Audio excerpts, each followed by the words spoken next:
Development Minister Korbun Wan said in a blog post that such workers are needed to help the construction sector lift productivity. Here's how he's pitching this as a job worth considering. Pay-wise, new operators stand to earn up to $4,000 a month if you throw in overtime pay and allowances. Those who are more experienced can take home a monthly gross pay of $6,000 to $7,000. The industry needs more Singaporeans to rely less on foreigners. There are some 3,600 active crane operators in the built environment sector. Half of them are Singaporeans. To attract more locals, the authorities recently launched a crane apprenticeship program. This is co-funded by the Building and Construction Authority and employers. And finally, operators are in demand as his ministry is ramping up the supply of flats. We received a flood of comments on this story, with many saying they want to sign up as a crane operator too. But there were many who warned about the difficulties of the job as well. Felix says he is keen on the job since the salary is considerably higher than that of dishwashers and taxi drivers, which he estimates to make about $3,000 a month.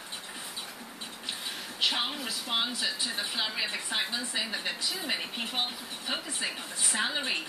He asked if people have considered how hard it may be to get the license and the longer working hours, the difficulties and risks of operating a crane, and also health hazards associated with working in the construction site.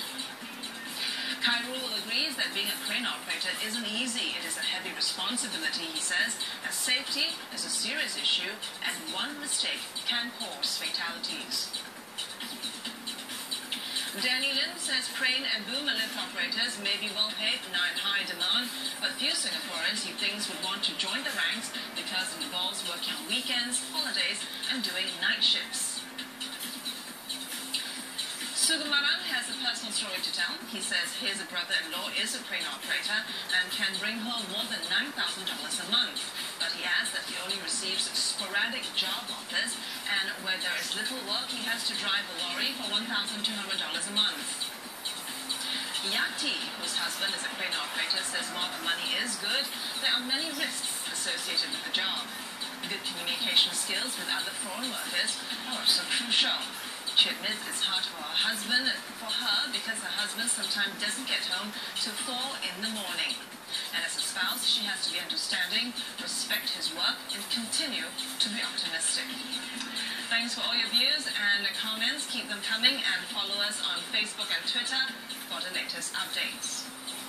And I have with me Mr. Neo Chun Kyong from the Building and Construction Authority and Mr. Alex Ang from L&A Construction and Marine Engineering to tell us more about the need for local crane operators in the industry. Alex, thanks for joining me. Tell us a little bit more about the salary scale and the prospects of a crane operator. So for the new chief, usually will be starting pay roughly 2,000. Okay. So for the experienced one, somewhere down about 4,000. Okay, so from new about 2,000, and then after 1 or 2 years about 4,000, and a really experienced one, how high can it go? Depend on the demands. Okay. Depend on it. Okay, and some of our viewers on Facebook said they're keen, as we heard, but it's they're afraid it's hard to get a license. What are the steps to get a license, Chun Kyong? It's good to hear that people are interested. Whether it's hard or not, I think it's yes and no. They need to pass a course, which is about 12-day course, comprises 3-day theory and 9-day practical. Okay. The passing rate is about 70%, and I think it's necessary because of the high safety impact of the trades. What happens after 12 days? After 12 days, they actually got the license and they can actually practice as a crane operator. But to help them to upgrade, which is why we've rolled out a 1-year crane apprenticeship program to help them build out the capability, their experience, to allow them to take on higher value jobs. So, as an apprentice, that's the starting pay that kicks in at about $2,000. Is that right? As an apprentice. Under our program, the employer will actually pay them minimum $2,000 a month. Okay. On top of that, every 6 months that they stay on the job, we'll give them an upgrading incentive of $3,000. That works out to be about $500 a month. That means that the equivalent pay per month will be $2,500. Okay, so just to sweeten the deal, a bit of retention bonus. That's right. Okay, Alex, your company hires crane operators. So tell us, what do they like and don't like about the job? They all like because of their high salary. Okay. They all don't like because of seldom have time with their family. Okay, and tell us a little bit about the working conditions. What do they have to be realistic about? Frankly speaking, for on top, without have an aircon and don't have the toilets all, you need to climb so high to on top to the workplace. And the long hours? What sort of hours are we looking at? Depends on what side need. Okay, so we're talking about weekends. Weekend usually nowadays our side is Sunday no workings, so usually for Monday to Saturdays. Monday to Saturdays. Yes. Okay. Now, Chun Kyung, Alex's company hires about 85% of his staff are Singaporeans, but that's actually a lot unusual because industry-wide it tends to be only about 50%. Why aren't locals more interested? I suppose all jobs have their challenges, and in construction, it is a challenging job. That's why we rolled out the crane apprenticeship program, whereby we train the apprentice to build up the capability, give them a better pay.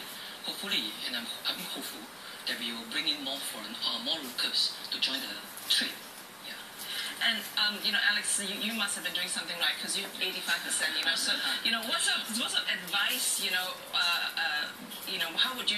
What would you do to attract more locals? Because we are as an employer must take care of our guys. When they all need some time for off days, we all need to get someone to help them to go for off. To listen to their needs, basically. What about you, Chun Kyung? What do you think? What needs to be done to attract more locals? I think all employers like Alex have to take care of the employees. In fact, we want more employers like Alex. I think if we take care of the employees, give them good working conditions, good pay, I think we can attract Singaporeans to the construction sector. Okay, so now if somebody is kind of on the fence, he's not sure, maybe he wants, what is the one advice you give them whether they should take up this job or not? To me, be positive, be safe, and the job will reward you accordingly. Alex, what would you say to them? To be more constant of the job. I'm sorry? More constant of the job. To be more constant on the job. Okay. All right, Alex, Chun Kyung, thanks for joining me. And that was Alex and Chun Kyung on the challenges of attracting more operators in the industry. We're going for a break, but coming up next.